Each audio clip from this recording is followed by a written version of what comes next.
Alas 5:30 ng umaga, naisipan kong baktasin ang Quiapo Street papuntang Intramuros at dumaan pa ako dito sa ilalim ng tulay na ito na hindi mo akalain kung anong peligro ang nakapaligid sa iyo, hanggang nakarating ako dito sa Intramuros. At kung may nakikita kayong mga kanon sa lugar na to, dito nagaganap ang malaking digmaan noong unang panahon sa World War II. So may isa po kasi nakula po dito pero sa harapan yan yung Lunita. Yan, Lunita Park yung sa likuran ko. At dito lang si nakula po. Dito lang sila yung tatagpuan, guys. Yan, napakalaking ano, giant size. Hindi sa human size, it's a giant size. Nakula po here. This one.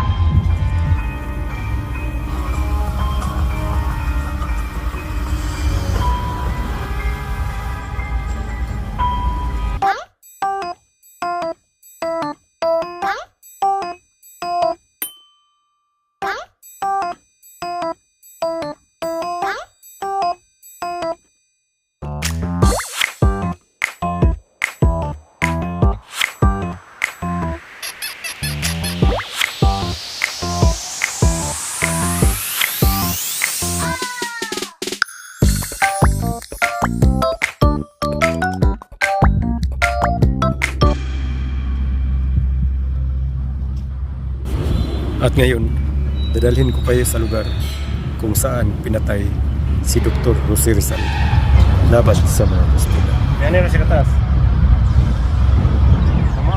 Mamarmig kahit ni Rizal. Dito binaril mismo si Rizal.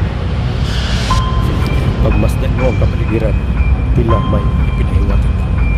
Grabe no. Original, nilibing siya doon sa Paco Cemetery. Nilibing lang rin so walang kabang-kabaong. Kaya hinanap sa kanyang mama, nakita doon pala nilibing sa Paco Cemetery. Kaya nilipat dito sa Lunita Park. So sa hindi pa nakapunta dito guys, kung gusto niyo mapuntahan kung saan binaril si Rizal, dito yung monument niya. Diyan sa nilibing. At dito siya, dito lang kayo dadaan sa gilid. Kasi pag di nyo to alam, di nyo mapuntahan kasi parang sekreto siya, wala siyang sign, wala siyang direction. Diyan sa kayo no? Diyan sa gilid. Papasok kayo dyan para makita nyo kung saan siya binaril. Mag-ikot ako kasi pupunta pa ako ngayon sa Mabini, sa Nordic. Magpamedical ako ngayon guys. Kaya ako mag-exercise kasi magpamedical. Saka pa magpamedical, saka pa mag-exercise. Kaya pinagbilan ko na ako ng araw ngayon.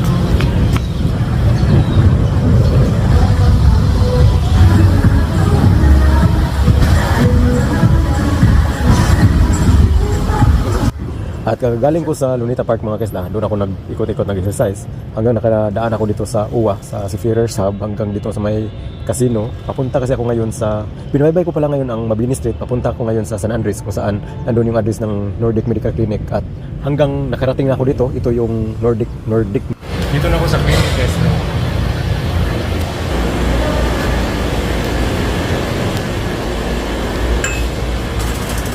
So ito na yung loob ng clinic guys, araw ng medical ko ngayon, kaya tingnan natin kung papasama tayo sa medical ngayon. At pagpasok ko sa clinic, libre pala yung saging dito guys, may snack sila dito, may parang pantry. At nakalimutan ko na fasting pala ako, kumain pa ako ng saging at saka cookies. Tapos na akong medical guys, napakabilis ng medical dito sa Nordic Clinic guys. Sabi, paaga ako ngayon natapos sa medical, bali 2 hours lang. At ngayon, banda kasi itong Manila Bay guys, sa unahan Manila Bay na to, kaya daanan lang natin, tingnan natin kung anong itsura ng Manila Bay. Ipakita ko din sa inyo kung ano na doon ang itsura ng Manila Bay. Kaya tara. Ito na yung Manila Bay. Ang ganda pa rin. Ginita nila tong Manila Bay guys. Pero napakaganda pa rin Mahal daw yung bato na yan. Bato na yan, yung nakita niyo yung bato na yan, yan yung dinurog. Nagiging dolomite siya. Pero dati, yung nabigat pa yan, dito yun. Guys, maging dolomite to. Napakalinis pa ng Manila Bay. Maganda pa rin. Tingnan yung tubig. Hindi mo nakakalain na Manila Bay ito ba Yan Kaya, sarap. Ang linaw na ng tubig. Hindi mo akalain na ang dating maitim, madumi, ito ngayon, napakalinaw na. Nakapunta man ako ng Boracay mga kasano. Grabe, mas malumot pa yung Boracay kaysa dito sa Manila Bay. Pwede nang inumin siguro ng tubig na to, hindi na tumalan. Dito ginawa ni President Duterte guys. ito, basura to dati. Hindi ka makaapak dito ng diretso. Yun lang, lakarin ko lang babalik sa Quiapo. Sima noon, lupir na ngayon. Para na akong lupir dito guys. Nilalakad ko na to araw-araw kong Manila.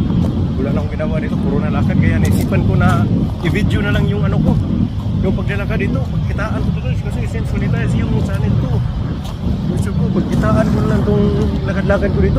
Huli ko na naisip, ito ko na lang ito tatapusin ang video na ito. Kung ikaw nanood hanggang sa dulo, napakaswerte mo, nakakita mo dito sa Manila Bay. Hanggang sa muli, buhay is Lani Jess. This is my real